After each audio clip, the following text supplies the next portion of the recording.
नमस्कार दोस्तों। आज मैं आप लोगों को एक और नई कहानी सुनाने जा रहा हूँ जिसका नाम है सुधत्त की कहानी। अनाथ पिंडिक, जिसका असली नाम सुधत्त था, बुद्धकालीन समय का एक प्रमुख धनी व्यापारी था। उसका जीवन एक उत्कृष्ट उदाहरण है कि कैसे धनी और प्रभावशाली व्यक्ति अपनी संपत्ति और संसाधनों का उपयोग समाज और धर्म के कल्याण के लिए कर सकते हैं। ये कहानी त्याग, दान और धार्मिक समर्पण के महत्वपूर्ण पहलुओं को उजागर करती है। सुधत्त का जन्म श्रावस्ती में एक समृद्ध व्यापारी परिवार में हुआ था। उसके व्यापारिक कौशल और बुद्धिमत्ता ने उसे कम उम्र में ही व्यापार जगत में सफलता दिलाई। उसका व्यापार दूर दूर तक फैला हुआ था और उसके पास असीमित धन संपत्ति थी, लेकिन उसकी आंतरिक शांति और संतोष की खोज ने उसे जीवन के अधिक गहरे अर्थ की ओर प्रेरित किया। सुधत्त के जीवन में एक महत्वपूर्ण मोड़ तब आया जब उसने बुद्ध के बारे में सुना। एक व्यापारिक यात्रा के दौरान उसने श्रावस्ती से बाहर के एक गांव में बुद्ध के प्रवचन के बारे में सुना।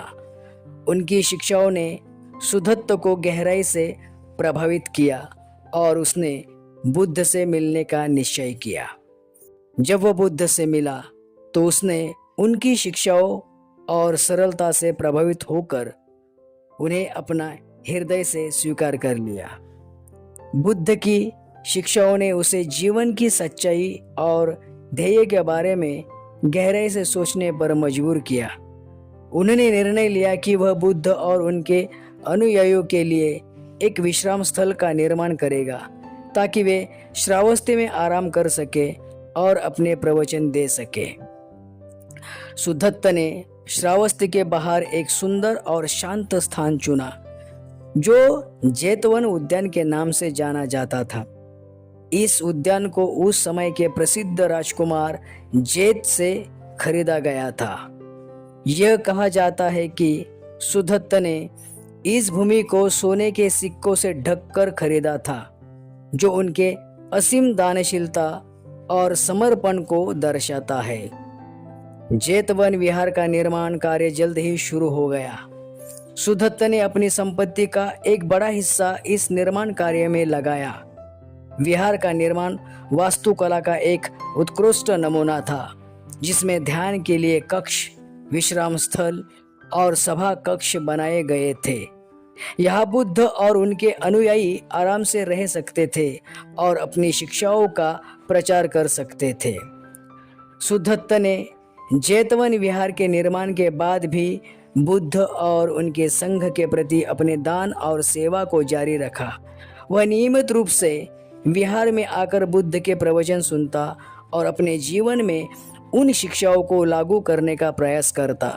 उसने अपने परिवार और व्यापारिक सहयोगियों को भी बुद्ध की शिक्षाओं के प्रति प्रेरित किया।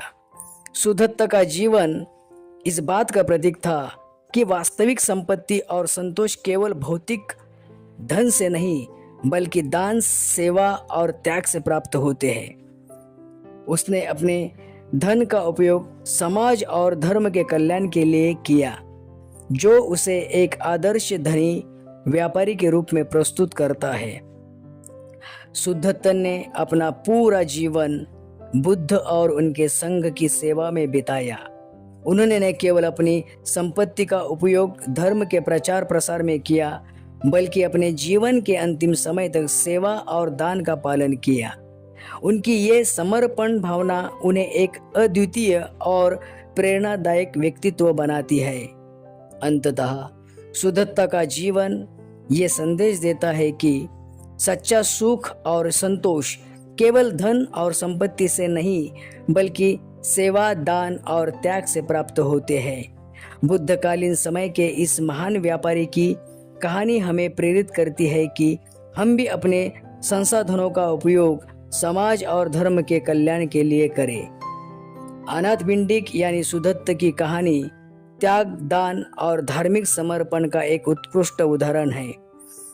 उनकी जीवन यात्रा ये दर्शाती है कि वास्तविक सुख और संतोष केवल भौतिक संपत्ति से नहीं बल्कि आत्मिक संतोष और समाज के प्रति सेवा भाव से प्राप्त होता है।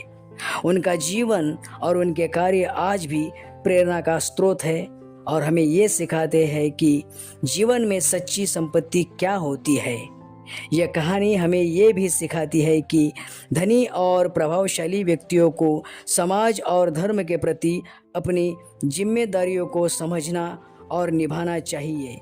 सुदत्त ने अपने जीवन का माध्यम से ये साबित किया कि कैसे एक धनी व्यापारी अपनी संपत्ति का सही उपयोग करके और धर्म के कल्याण में महत्वपूर्ण योगदान दे सकता है। धन्यवाद।